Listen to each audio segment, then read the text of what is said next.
What is so striking about Barack Obama's response was how ignorant it seemed. He suggested the president was saber-rattling when, of course, as you pointed out, and I think Juan, everybody agrees here, he was attempting to further what has been an almost purely diplomatic effort all along here to prevent Iran from getting a nuclear weapon. Juan, would you agree that Barack Obama was being ignorant? No, you know, Britt has a way with language. But no, I don't think he was being ignorant. I think that he's responding to the politics of fear, Britt. And I think he's responding to the idea that this administration... Yeah, we don't want to fear nuclear weapons in Iran. We have reason to fear. But remember, General Abbasi just said the other day, there are ways to live with a nuclear Iran.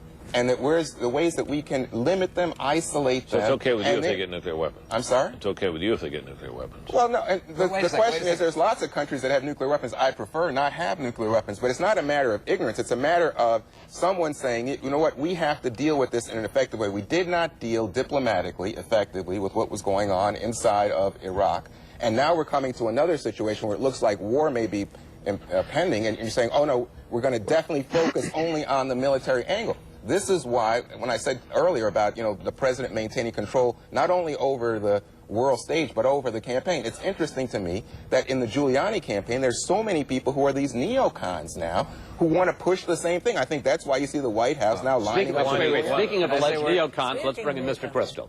Well, thank God we didn't take the advice of Senator Obama and the Democrats 8-9 months ago, prevent the surge, and we would then be withdrawing from Iraq, Al-Qaeda would be winning, and every radical element in the Islamic world, Sunni and Shia, would be strengthened. We're winning in Iraq. That is the absolute crucial precondition to having success in the broader fight against Islamic jihadism. So Senator Obama was wrong about that.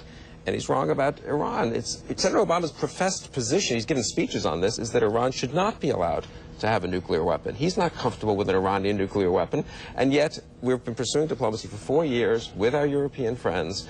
Just 2 days ago, Ali Larijani, the Iranian negotiator, who, when you go to the Europeans, they say, well, Ahmadinejad's crazy, but he doesn't matter. Khamenei, who knows? But Larijani, he's a reasonable man. We can work with him. He resigned. He was forced out.